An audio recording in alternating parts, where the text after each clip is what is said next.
A continuación, Noticiero Telesucesos. Clasificación A. Apto para todo público. Un noticiero pensado para usted porque se lo merece. Nos acercamos a la realidad desde diferentes perspectivas.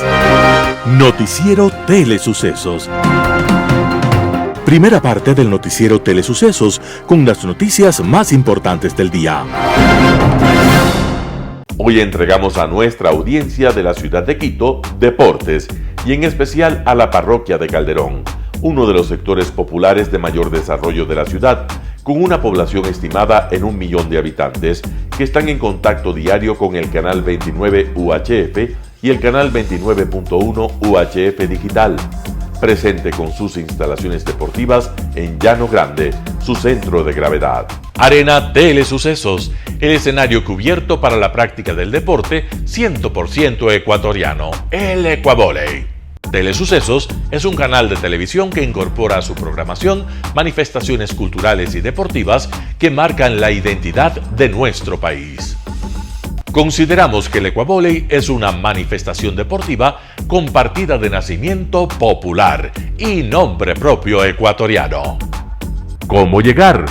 Nuestras instalaciones se encuentran en el norte de la ciudad, en un sector de gran crecimiento y desarrollo urbano al que se accede a través de la vía E35, más conocida como la Avenida Panamericana Norte. Desde el centro comercial El Portal, a 2 kilómetros a la derecha, se encuentra la calle García Moreno, antiguo camino a Llano Grande, una arteria en la que se desarrollan dinámicos comercios. Junto al centro comercial Ciudad Alegría, a 100 metros, hemos llegado a nuestras instalaciones, Arena Telesucesos, la cancha del Ecuavóley. Telesucesos, el canal de televisión siempre inédito.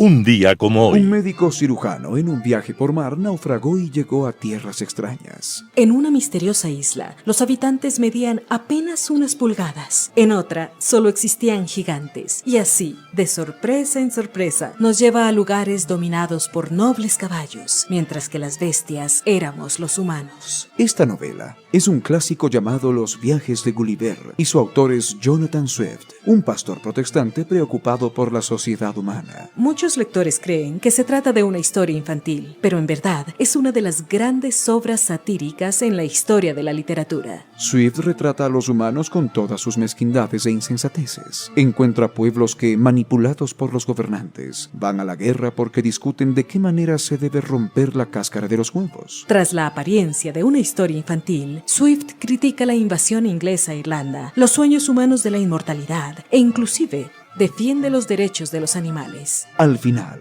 en la obra, Gulliver, el hombre que había vivido aquellas experiencias en extrañas tierras, termina tan hastiado de la sociedad humana que toma una decisión radical.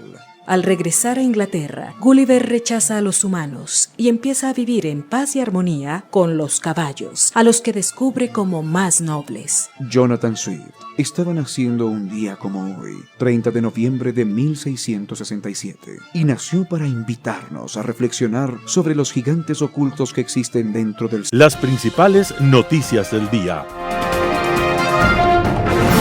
Titulares. Llamado a consulta del gobierno va con 8 preguntas. El juez que liberó a Glass envuelto en fallos controversiales. Metro de Quito empezará a funcionar el 21 de diciembre de 2022. Ministerio de Agricultura declara por 90 días emergencia zoosanitaria en Ecuador por brote de gripe aviar. En política internacional, Día Nacional de Albania. Los editoriales serán de Martín Pallares. El VAR está matando al fútbol. Roberto Aguilar, Saquicela lanza una piedra al charco. Noticias del día. Llamado a consulta del gobierno va con 8 preguntas. La notificación del decreto ejecutivo con la convocatoria al referéndum y consulta popular activó formalmente este proceso en las urnas. Una vez que el Consejo Nacional Electoral lo acoja, el ente deberá convocarlo en 15 días y en 60 días realizarlo.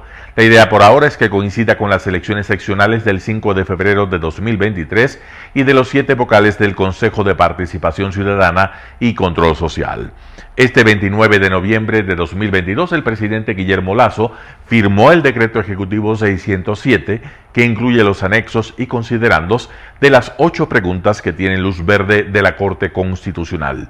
El máximo órgano constitucional, a su vez, publicó ese mismo día el dictamen sobre las últimas 3 preguntas que el Gobierno Nacional envió con el objetivo de incluirlas en la consulta popular. 2 preguntas sobre seguridad y una del incentivo tributario no pasaron el control constitucional. El Pleno de la Corte Constitucional en su sesión emitió un dictamen con 6 votos concurrentes y 2 votos salvados parciales. Las objeciones fueron a las preguntas 1 y 2 y 3, porque el Ejecutivo envió en octubre pasado dichas preguntas y en la pregunta 1 buscaba regular el destino de los bienes decomisados de las actividades ilegales y del crimen organizado. En la pregunta 2 tenía la intención de calificar y tipificar el delito de extorsión y sancionar con prisión de 7 a 10 años a los responsables de efectuar negocios con intimidación y por pertenecer a grupos delincuenciales. La pregunta 3 estaba enfocada en generar un incentivo tributario para las empresas que cuenten con personas mayores a 45 años en su nómina de empleados. El juez que liberó a Glass envuelto en fallos controversiales. La defensa de Jorge Glass ha sido fiel a su estrategia. Buscó un juez con actuaciones opacas para que se encargue de darle la libertad. La tarea recayó en manos de Emerson Giovanni Curipayo Ulloa, juez de la Unidad Judicial Penal del Cantón Santo Domingo. El sábado a las 15 horas con 12 minutos el abogado de Glass presentó un pedido de medida cautelar. Por sorteo, cayó en manos de Curipayo, quien convocó audiencia el lunes a las 9 horas con 30 minutos. Una semana antes, un tribunal de Corte Provincial de Santo Domingo de los Áchilas revisó el trabajo del juez Curipayo. El fallo de minoría del juez Jorge Montero Berrú indica que Curipayo habría cometido una supuesta negligencia al otorgar medidas cautelares a favor de una constructora que se niega a devolver el anticipo de $3.1 millones entregado por el municipio de Chone. Las acciones de Curipayo también son opacas en otros casos. En septiembre pasado ordenó la libertad de 2 peligrosos delincuentes, Jonathan Navarrete, alias Cuyuyuy, y Santiago Madrid, alias Madrid, quienes ya tenían sentencias en firme. Cuyuyuy, según informes policiales, fue la persona que el 23 de febrero del 2021 habría dado inicio a la masacre de las cárceles de Guayaquil, Cuenca y Cotopaxi con 80 presos fallecidos.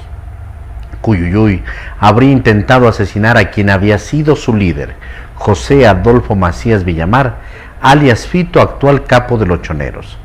Esto habría desatado la masacre. El Metro de Quito empezará a funcionar el 21 de diciembre de 2022. El 21 de diciembre de 2022 empezará a operar el Metro de Quito, así lo aseguró el alcalde de Quito, Santiago Guarderas, la tarde del 29 de noviembre de 2022. El anuncio se dio durante la firma del contrato de operación entre el Metro de Quito y el consorcio formado por la colombiana Metro Medellín y la francesa Trantef. Guardera calificó a la suscripción del documento como el paso más importante que hemos cumplido en este largo proceso de poner en funcionamiento el metro. El gerente del Metro de Quito, Efraín Bastidas, agregó que este sistema de transporte cambiará la dinámica de la ciudad, sobre todo en el aumento de la productividad, pues los tiempos de traslado se reducirán. Según los cálculos del municipio, el metro unirá la ciudad del norte a sur en aproximadamente unos 35 minutos. El representante del consorcio Transdev Metro Medellín, Colas Martinet, aseguró que el Metro de Quito garantizará un transporte de primer nivel a la ciudad y adelantó que en los próximos días empezará la contratación de unas 500 personas para las diferentes áreas que el metro requiere para su operación. Ministerio de Agricultura declara por 90 días emergencia zoosanitaria en Ecuador por brote de gripe aviar. El Ministerio de Agricultura y Ganadería declaró la mañana de este miércoles 30 de noviembre por 90 días el estado de emergencia zoosanitaria a nivel nacional tras detectarse el virus de influencia aviar altamente patógeno. El primer caso de gripe aviar fue confirmado por la Agencia de Regulación y Control Fito y Zoosanitario Agrocalidad el 27 de noviembre pasado en una granja en la provincia de Cotopaxi. El ministro de Agricultura y Ganadería, Bernardo Manzano, aseguró que en el foco detectado existe apenas el 0.15% de la población avícola del país y agregó que como parte del protocolo de seguridad se sacrificarán a las aves que están en dicho foco. Son aproximadamente 180,000 aves. El sector avicultor genera 1.800 millones de dólares al año, representa el 24% del PIB agropecuario y genera alrededor de 300,000 empleos. De enero a noviembre del 2022, el sector avícola había producido 263 millones de pollos y 495,000 toneladas de carne de pollo, 3.812 millones de huevos y existen 16 millones de aves ponedoras. El MAG y Agrocalidad tienen 850 técnicos en todo el país como contingente para hacer la vigilancia, el monitoreo y el muestreo en otras granjas avícolas con el objetivo de descartar la presencia de influencia en otras provincias, detalló un comunicado del ministerio. El ministro informó que la influencia aviar no constituye un riesgo para la salud de quienes consumen huevos y carne de pollo. Entrevista del día. Cristian Zurita, periodista de investigación, esta mañana en Radio Sucesos habló sobre ¿es legal la liberación de Jorge Glass? Escuchemos lo que opina. ¿Cómo tomar esta libertad de Jorge Glass? Y bueno, ¿qué pensar de las condenas que tiene encima, ¿no? Que entiendo suman como 14 años, sin contar la del caso Singue, que fue nulitada, pero vale recordar por qué Jorge Glass, ex vicepresidente, estuvo o ha estado en prisión. Lo que estamos viviendo es básicamente una respuesta al Código Integral Penal y al Código de Penas que se constituyeron con fuerza en los gobiernos pasados, sobre todo en el gobierno de Rafael Correa. Y la ley pues está establecida en esas condiciones y en estas formas, pues y no podemos hacer absolutamente nada, porque la ley pues simplemente creo que estamos todos obligados a respetarlas.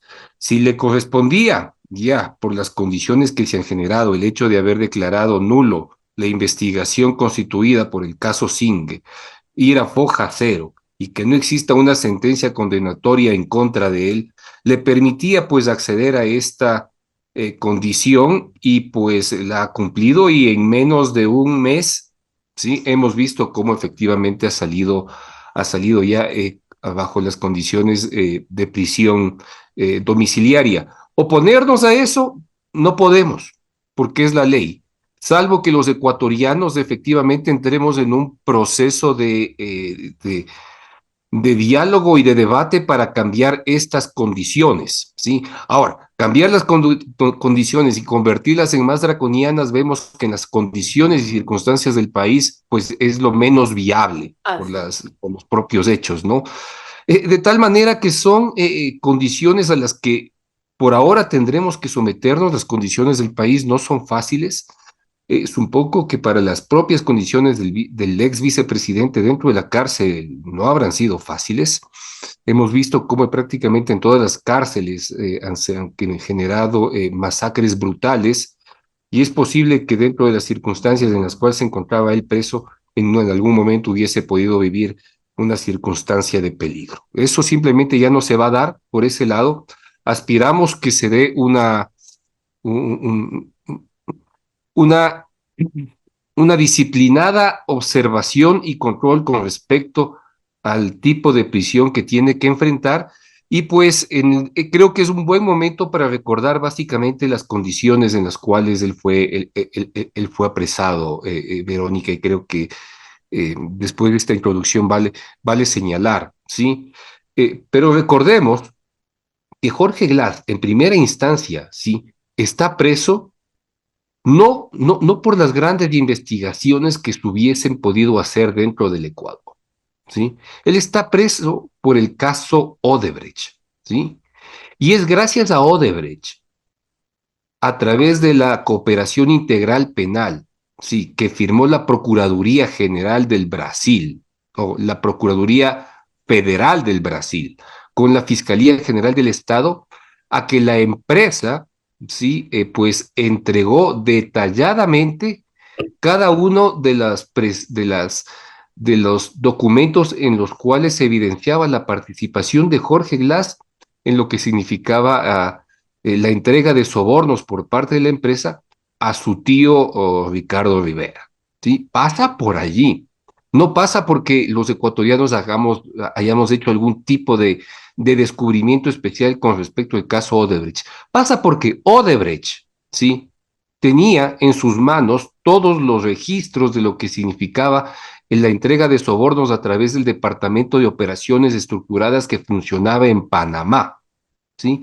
Y ellos son los que le entregan esa información certificada a la Fiscalía General del Estado y ellos son los que le dicen, puede utilizar, ¿sí?, de esta información al menos 70 delatores que han informado sobre lo que significa esas relaciones en diversas partes de la región.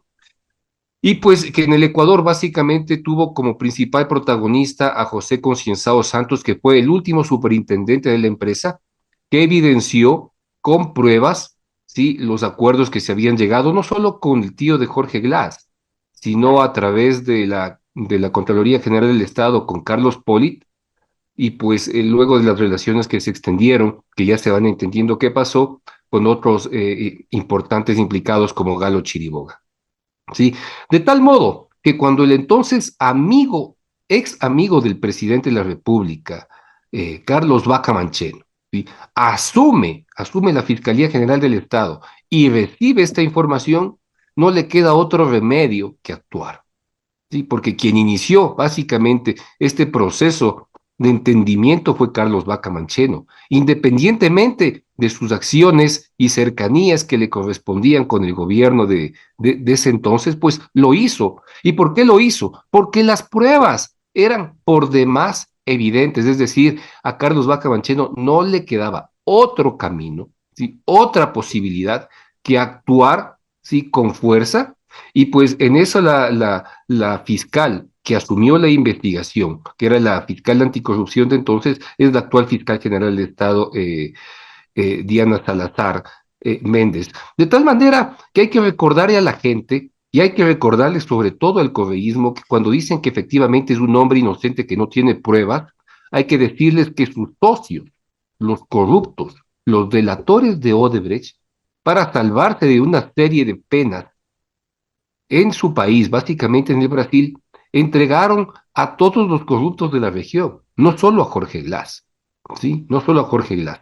Desde entonces, este horizonte de corrupción, que está marcada por la presencia de Glass como la estrella mayor, ¿sí?, pues es difícil de esconder. Y ahora que todos sus abogados y que sus abogados socios y acólitos se atrevan a decir que básicamente no hay pruebas, pues es básicamente una afrenta a todos los ecuatorianos primero, ¿sí? Y luego a todos quienes enfrentamos con fuerza, ¿sí?, a todo a toda esta caterva de corruptos que nos quieren hacer pensar que Glass ha sido básicamente la Un peor de las perseguido político, injusticias. como decían. Y pues básicamente hay que recordarlos, ¿sí? Entonces, si bien en primera instancia las condiciones de su condena, porque Glass es un condenado, independientemente de lo que se piense, es un condenado y es un hombre que no tiene derechos políticos, eso hay que recordar. Por otro lado, Hugo Yepes, también en Radio Sucesos, él es experto vulcanólogo, habló sobre un tema de actualidad, actividad del volcán Cotopaxi. Veamos la nota. Gracias, Hugo. Bienvenido. Bueno, ¿qué nos puede comentar respecto a esta actividad de estos tres volcanes y sobre todo la del Cotopaxi?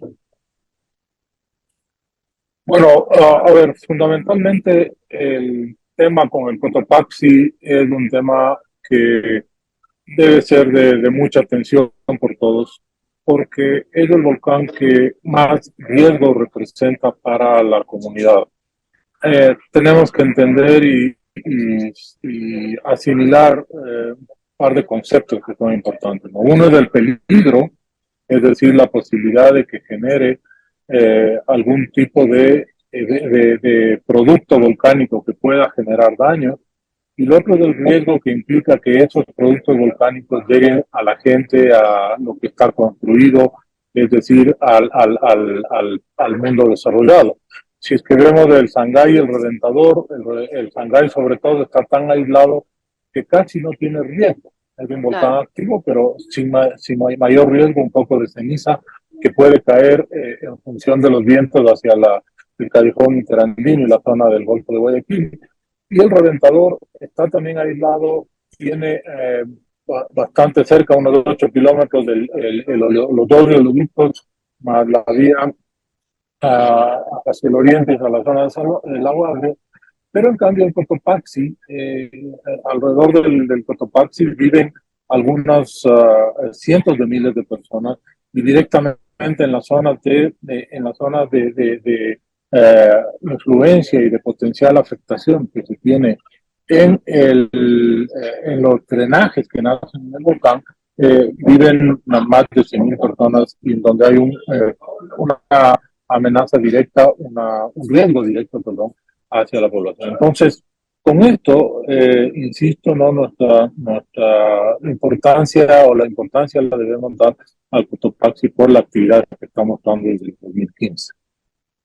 Claro, ahora el Servicio de Gestión de Riesgos ha aclarado que el comportamiento que presenta el Cotopaxi no amerita un cambio de alerta. ¿Usted cree que esta situación se va a mantener así, que va a estar emitiendo ceniza eventualmente, pero que no va a ameritar un cambio de alerta como menciona el Servicio de Gestión de Riesgos? Bien, a ver, la alerta se emitió a raíz de esa emisión de ceniza que hubo el 21 de octubre de este año, a una alerta amarilla, ¿no? Entendiendo que las escalas de alerta van subiendo en función de qué, no tanto y no solo de la actividad del volcán, sino precisamente la alerta, el nivel de alerta debería ser una fotografía instantánea del nivel de riesgo que se tiene. Entonces, de lo que puede hacer el volcán, pero de la exposición, de la preparación de la población, de la preparación de las instituciones para reaccionar rápidamente, ¿no? Y entonces, en el caso del Cotopaxi, ese nivel de alerta amarillo ha implicado, en primer lugar, que hay cierta intranquilidad del volcán, pero para el tema de la sociedad, lo que está diciendo es que hay una necesidad de entender en qué estado se tiene la preparación, si es que hay planes de preparación, y esos planes desempolvarlos o actualizarlos o revisarlos, porque tenemos que ver una dinámica que es bien importante, que es poco mencionada también, ¿no? Esos planes dependen de unos funcionarios, de unas decisiones políticas, de unas instituciones, y si esos planes estuvieron en el 2015, estamos 2 administraciones atrás, que ya en donde han cambiado a funcionarios, han cambiado tomadores de decisión, y eso hace entonces que sea importantísimo el hecho de poder actualizar, poder revisar y poder mantener una preparación o medir el nivel de preparación y mover las cosas hacia donde todavía hay déficit y hay brechas que tienen que ser llenadas, en tanto en cuanto el volcán siga dando tiempos que es de este nivel bajo de emisiones de ceniza que ha tenido. Un panorama de noticias para su estatura intelectual.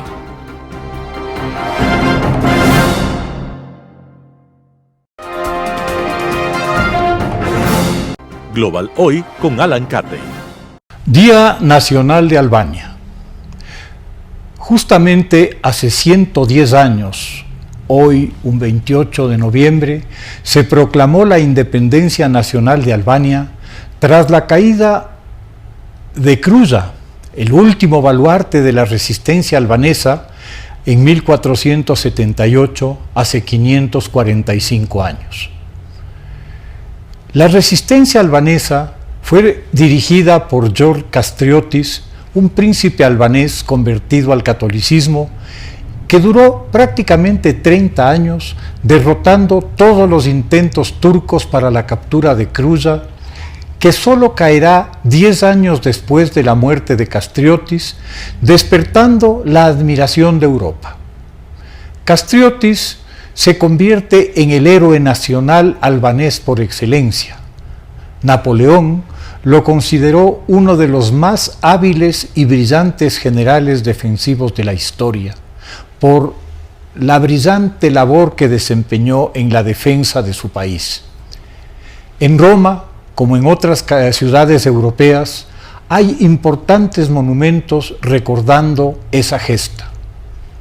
¿Quiénes son los albaneses? Los albaneses son migrantes indoeuropeos de antigua llegada a los Balcanes occidentales, sobre la costa del mar Adriático Sur y del hinterland montañoso hacia el oriente. La historia antigua los conoce como ilirios, con similitudes idiomáticas con el griego antiguo. Los griegos llamaban al sur de Albania, fronterizo con Grecia, como Épiro, que se hará famoso por ser la patria de la madre del gran Alejandro Magno, que es la reina Olimpia, así como del famoso rey Pirro, que vence a Roma 2 veces a un costo tal que todavía hoy hablamos de victorias pírricas. Finalmente, Albania, o lo que hoy es Albania, es conquistada por el Imperio Romano en expansión, que aprovecha el puerto de Durrës sobre la costa del Adriático como punto de partida de la que se denominará Vía Egnatina, una de las famosas carreteras romanas que conectaban a todo el imperio y que en este caso unía por tierra al puerto de Durrës con Bizancio y por mar con Bari, en Italia, a 230 kilómetros de distancia. Esta vía será una arteria comercial de primer orden para el imperio por su expansión al este, al Asia Menor, donde se realizaba buena parte del comercio con Asia. Los Balcanes se convierten en una de las rutas principales para las invasiones bárbaras posteriores al imperio, y en escenario de batallas que en buena medida definirán la caída del Imperio Romano. Por ahí pasan ostrogodos y visigodos en su ruta hacia la capital del imperio, que finalmente cae en 1415. En el 415. Más tarde arriban pueblos eslavos que ocupan buena parte de la península balcánica, empujando a los antiguos habitantes hacia las zonas montañosas y a la costa. Antes de la caída de Roma, el emperador Constantino, con gran previsión, ha dividido administrativamente al imperio, dando estatus de capital del Imperio Romano de Oriente a la ciudad que por más de 1000 años llevará su nombre, Constantinopla. Esta será el faro de cultura que permanecerá encendido mientras el mundo romano se hunde en las tinieblas de los reinos bárbaros, sucesores del imperio. Constantinopla ejercerá una enorme influencia en los Balcanes, tanto en lo comercial como en lo religioso, pues se convierte en la sede del patriarca del cristianismo ortodoxo o griego, en oposición al catolicismo romano. La incipiente Albania, por su ubicación tan cercana a Italia, recibe influencias de ambos lados que se reflejan en la práctica de ambas tendencias, sin los conflictos que se dan en otros sitios, práctica que a Dios gracias se ha mantenido hasta el día de hoy. En 1453, tras la caída de Constantinopla, la presencia otomana en los Balcanes se vuelve permanente, incorporando buena parte de la región al Imperio Otomano, que aprovecha la belicosidad de sus habitantes para hacerlos parte de su ejército, sometiendo a reclutas, aún niños, a un entrenamiento despiadado. Esos guerreros, a los que se conocerá como los genízaros, se convierten en la columna vertebral de los ejércitos otomanos que por 2 veces ponen sitio a Viena en pleno corazón de Europa en 1529 y más tarde en 1683. Con la ocupación otomana, el Islam pasa a convertirse en la religión dominante, especialmente en lo que hoy es Bosnia y en Kosovo y Albania, el primero de abrumadora mayoría albanesa.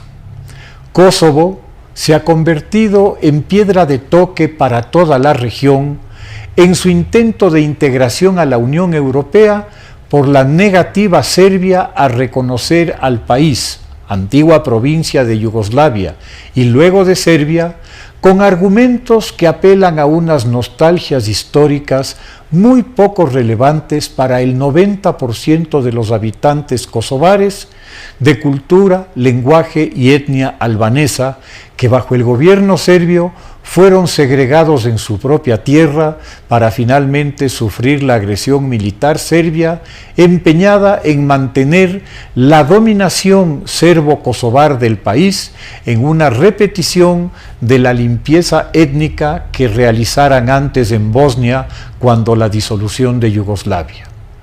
Este segundo genocidio fue enfrentado por las fuerzas de la OTAN que lo impidieron por acción militar.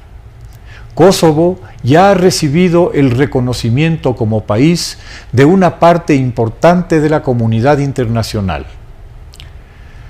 Luego de la independencia en 1912, Albania atravesó por momentos difíciles como toda Europa durante y después de la Primera Guerra Mundial, pero estos pasarán a ser recordados como los buenos tiempos si los comparamos con lo que vendría con la invasión y ocupación italiana y alemana en la Segunda Guerra Mundial, con el surgimiento de la resistencia contra los invasores por fuerzas de guerrilleros muy próximas ideológicamente a Tito, de línea comunista.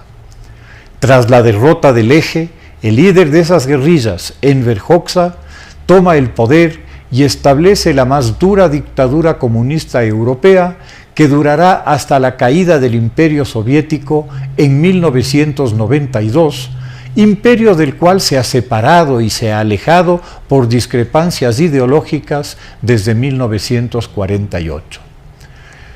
Sus intransigentes posturas provocan un cisma en el comunismo europeo y el aislamiento del país que, a la manera de Norcorea, se convierte en un ermitaño alejado de su herencia como parte de Europa, rodeado de búnkers que la convierten o la tratan de convertir en una suerte de fortaleza. Luego de la caída del régimen comunista en 1992, Albania inicia su marcha nuevamente a su integración y a su acercamiento con su herencia europea.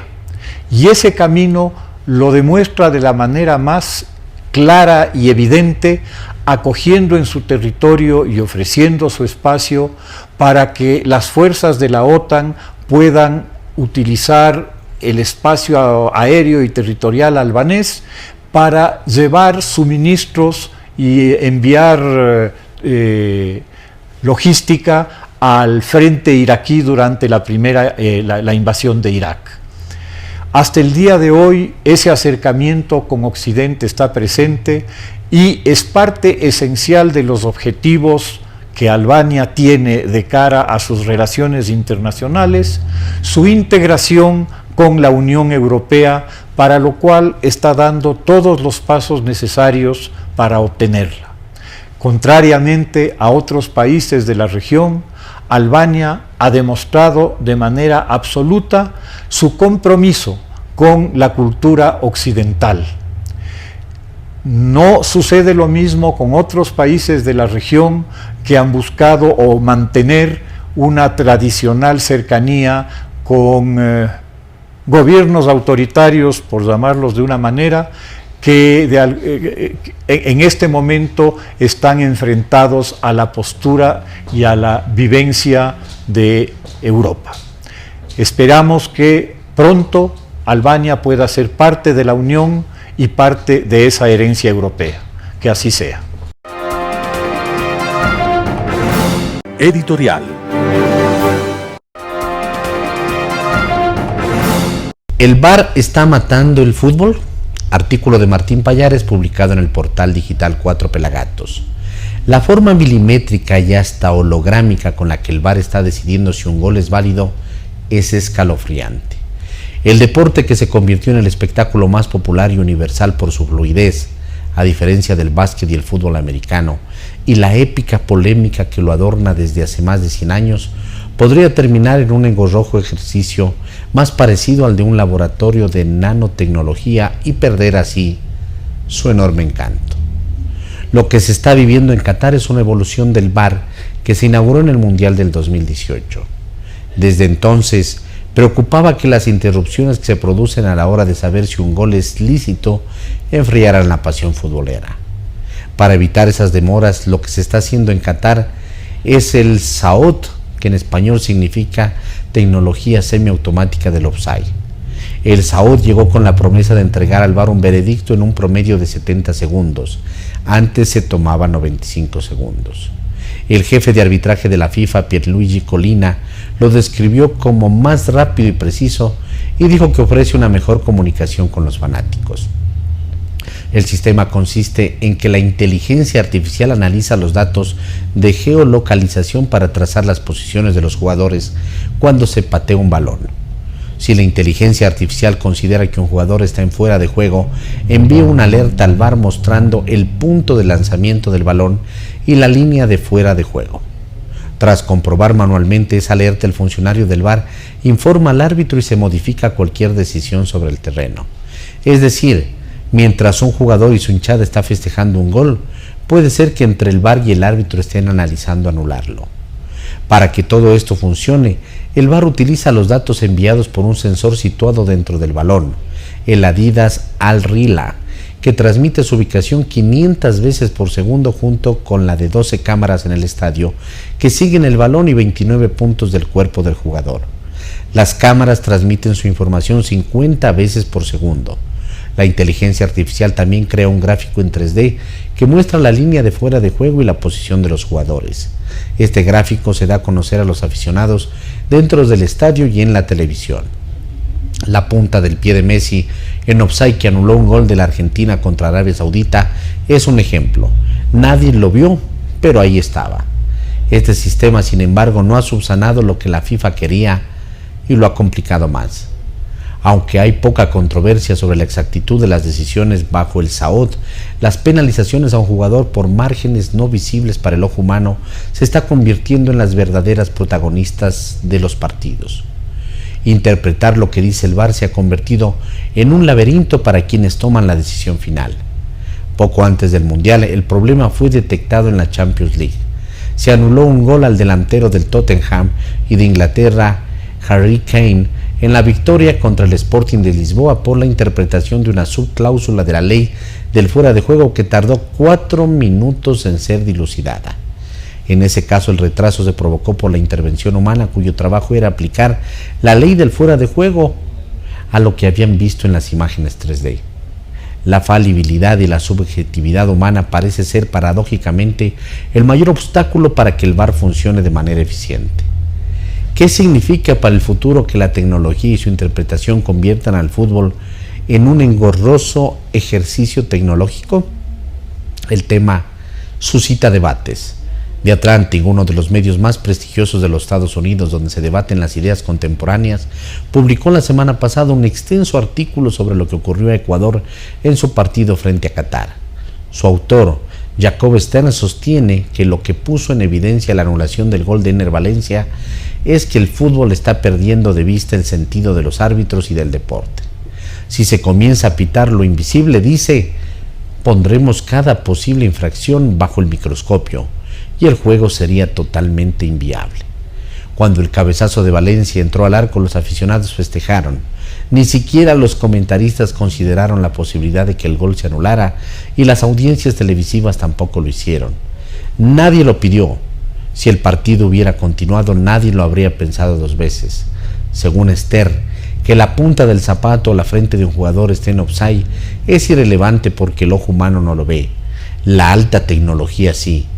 Hay millones de otras variables de qué preocuparse y eso hace parte de la diversión y la complejidad del fútbol. ¿Es esta magia y encanto lo que está haciendo por terminar con el VAR? El mítico futbolista italiano y entrenador del Tottenham, Antonio Conte, confiesa estar desconcertado con lo que está ocurriendo. Para él, el VAR trae una promesa que parecía un sueño, que los árbitros no se equivoquen, y eso para él es increíble.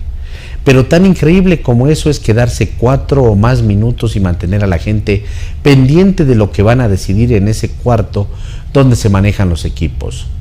Otra figura del fútbol, el francés Thierry Henry, ya mítico en Inglaterra por su forma de celebrar los goles, también está preocupado. Lo que queremos es que el juego continúe. Ahora es muy difícil para mí pensar en cómo festejaría yo un gol. Ni siquiera sabes si tienes que saltar o no. Ayer en el partido entre Portugal y Uruguay ya ocurrió. Cristiano Ronaldo, luego de meter un gol que él se lo adjudicó, cuando fue un compañero quien realmente lo hizo, en lugar de festejar como normalmente lo hace, miró al árbitro y le consultó si podía festejar, si fue gol, pero no suyo. Se teme que el VAR despoje al juego del dramatismo que forma parte de su popularidad. Si bien es cierto que la tecnología busca evitar errores tan gordos como la mano de Dios de Maradona, al mismo tiempo eliminaría leyendas como esa de la historia del fútbol. También es cierto que el juego es al fin y al cabo un entretenimiento y el arbitraje debe ser siempre un equilibrio entre la precisión y la facilidad de ver lo que se pita. Por todo esto, estirse la mente en el artículo, por lo que él piensa que es el triunfo de la tecnología sobre la magia, el encanto, y con fina ironía dice: enhorabuena funcionarios, lo han hecho bien. Artículo de Martín Payares publicado en el portal digital Cuatro Pelagatos. Saquicela lanza una piedra al charco. Roberto Aguilar, El Expreso. La Alianza Correísmo-Partido Social Cristiano consiguió el cuarto voto que le faltaba en el Consejo de Participación Ciudadana para alcanzar la mayoría que le permita tomar por asalto los organismos de control. Olindo Nastacuás, el único de los consejeros suplentes que se prestó al juego de la mayoría parlamentaria y se presentó para ser posesionado en una sesión telemática de la Asamblea a las cansadas el domingo por la noche, es el hombre fiel a la causa correísta. Integrante de la comunidad indígena Aguá y representante de los migrantes, hizo su campaña al grito de "Vamos a recuperar la patria" y "Hasta la victoria siempre", junto a nada menos que Victoria de Sintonio, convertida hoy en ruidosa asambleísta de ese partido, y su coideario en el Consejo de Participación Ciudadana, Juan Dávalos. Con su presencia en el organismo, el destino de las otras 3 consejerías supuestamente vacantes resulta superfluo. Solo hay un problema: ¿en realidad fue posesionado Olindo Nastacuás? Lo de Virgilio Saquicela fue una jugada insólita. Nombró a Nastacuás lo que ya era, consejero suplente, luego de la fallida sesión del pasado jueves 24, en la que no pudo posesionar a los 4 reemplazantes de los consejeros destituidos en un juicio político porque no se presentó ninguno de ellos. Entonces decidió improvisar, así es el apuro por captar el Consejo de Participación Ciudadana, una nueva convocatoria para el domingo por la noche. Si el orden del día de la sesión del jueves decía, abro comillas, posesión de las consejeras y consejeros principales, cierro comillas, el del domingo conformaba con la posesión de las consejeras y consejeros suplentes, cierro comillas. Para evitar sorpresas, no volvió a convocar a los 4 que le habían dejado plantado, uno de los cuales se hallaba prófugo, sino a los 4 siguientes en la lista de elegibles. Una de las 4 está muerta. Los suplentes de los suplentes, solo asistió uno, Nastacuás, y con él se dio por servido Saquicela. Explicó que Mónica Moreno y Karina Ponce, 2 de las que el jueves no se presentaron, en realidad ya fueron posesionadas como suplentes en la legislatura anterior, con lo cual no quedó claro para qué las había convocado entonces, y sobre todo, por qué diantres acababa de convocar a otras 2 en su lugar. Nadie pudo plantear esas preguntas. Para esta sesión dominical y nocturna, el presidente de la Asamblea volvió a echar mano de ese novedoso truco tecnológico que tan efectivo resulta cuando quiere manejar las cosas a su antojo, sin que le chiste nadie, hacerla virtual. Maravilloso invento es el Zoom, que permite a la masa directiva mantener apagados los micrófonos de todo el mundo. En esta sesión relámpago, que no duró ni media hora, fue él quien monopolizó la palabra. Los inconformes debieron resignarse con expresar su desacuerdo por escrito. Así hicieron los integrantes del bloque oficialista. Dejaron un cartel que decía «Posesión ilegal, Consejo de Participación Ciudadana y Control Social», instalado frente a la cámara de su computador, y desaparecieron del mapa. Nadie les extrañó. Lo que viene a continuación es una batalla campal en el Consejo de Participación Ciudadana y Control Social, con 4 consejeros depuestos en juicio político, pero que, medida cautelar en mano, continúan sesionando, y al menos un suplente ungido por la Asamblea que aspira a principalizarse y juntarse a los otros 3 para hacer una nueva mayoría. Será el Consejo de Participación Ciudadana y Control Social el que pueda reunirse con quienes son los consejeros, dijo Saquicela, como quien lanza una piedra al charco y se sienta a esperar que salten las ranas. Roberto Aguilar, El Expreso. Noticias internacionales. Tensión internacional por políticas de China contra el COVID-19. Decenas de vehículos policiales se han desplegado en Beijing y en Shanghái este martes para evitar más protestas, luego de manifestaciones en varias ciudades contra las severas restricciones anti-COVID impuestas por el gobierno de Xi Jinping en la mayor expresión pública de disidencia. En la Casa Blanca, el portavoz del Consejo de Seguridad Nacional, John Kirby, reiteró a los periodistas que la administración Biden apoya las protestas pacíficas. Este es un momento para reafirmar lo que creemos en lo que respecta a la libertad de reunión y la protesta pacífica, y lo hemos hecho y lo seguiremos haciendo, ya sea la gente que protesta en Irán o China o en cualquier otro lugar. El primer ministro británico Rishi Sunak declaró que la era dorada de la relación con China había terminado y describió el creciente autoritarismo de China, incluyendo la detención de un reportero de la BBC, como un desafío sistémico a los valores e intereses de su país. El Ministerio de Relaciones Exteriores de China rechazó las críticas, calificándolas de una grave distorsión de los hechos e injerencia en asuntos internos, y aseguró que sus medidas sanitarias están basadas en la ciencia. Los hechos han demostrado que las medidas COVID de China están basadas en la ciencia, son correctas y efectivas. Continuaremos implementando medidas basadas en la ciencia y orientadas a la precisión mientras aseguramos una contención efectiva y nos esforzamos por promover el desarrollo social y económico. Mientras que en algunas provincias las autoridades permiten la cuarentena del COVID-19 en casa en lugar de instalaciones estatales, el Reino Unido convocó al embajador chino a una reunión luego del incidente en China por un periodista de la BBC. Diva Lizette Cash, Voz de América, Washington.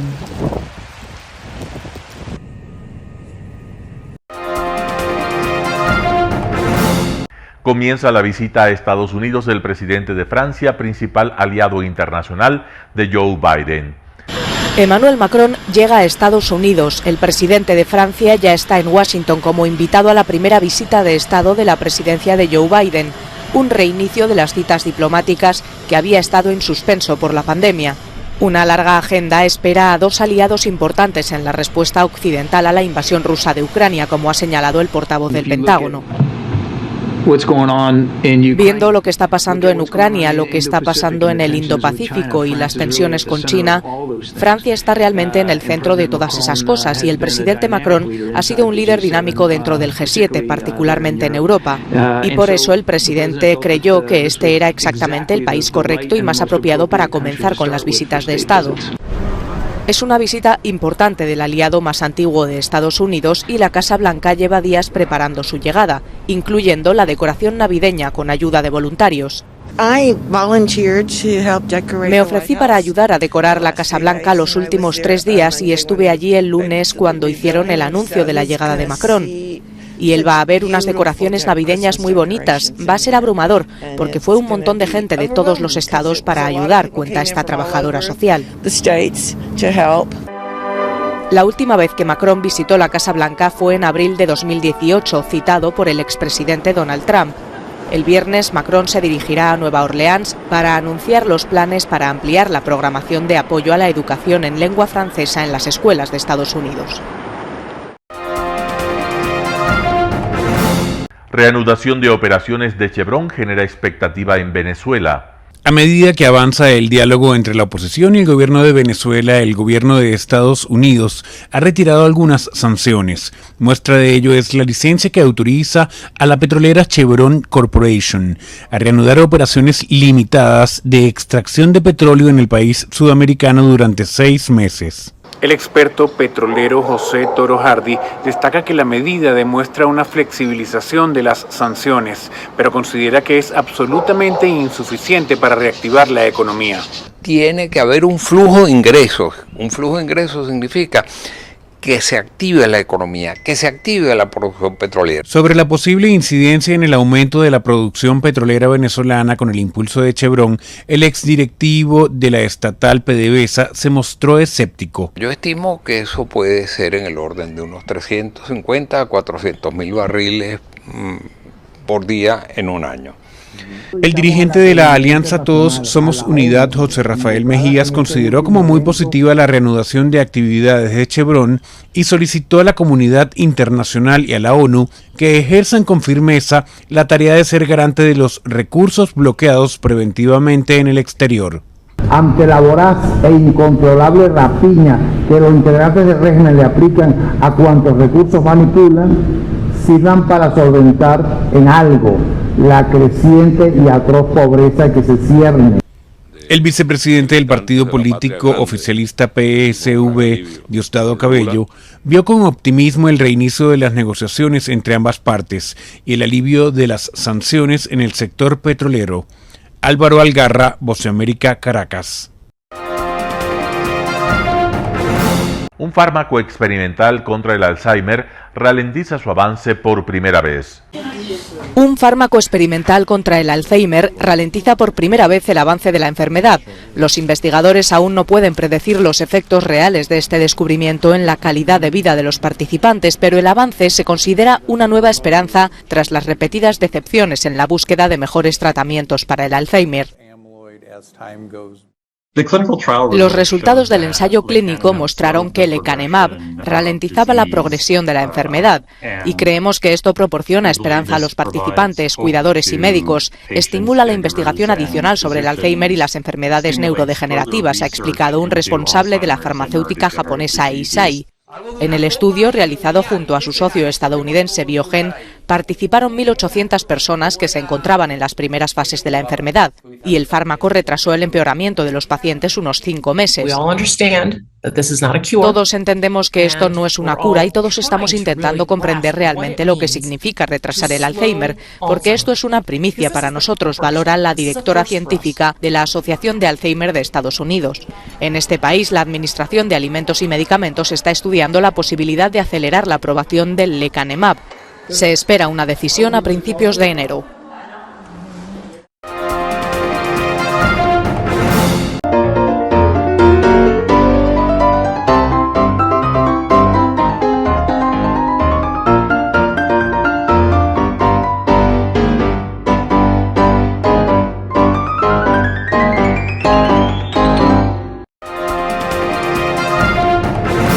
El término arena dejó tiempo atrás de ser sinónimo de muerte. Hoy es un espacio de vida, de desarrollo de una de las actividades básicas del comportamiento humano, el deporte, que quizá, como ninguna, moviliza sentimientos y emociones, elimina como principio la violencia, intereses personales, trampas, desunión e intrigas. El deporte, con sus valores, solo deberá entregar mensajes de bien para mejorar las actuales estructuras sociales y políticas en deterioro en las que vive nuestro país. Arena Telesucesos atiende deportes de su preferencia: básquetbol, tenis de mesa, esgrima, taekwondo, fútbol sala, box, halterofilia. Por fin tiene usted un espacio de difusión de su deporte preferido. Telesucesos, el canal de televisión siempre inédito. El noticiero Telesucesos es retransmitido de lunes a viernes a las 7 horas por Radio Planeta Sur 106.1 FM de la ciudad de Loja. Noticiero Telesucesos.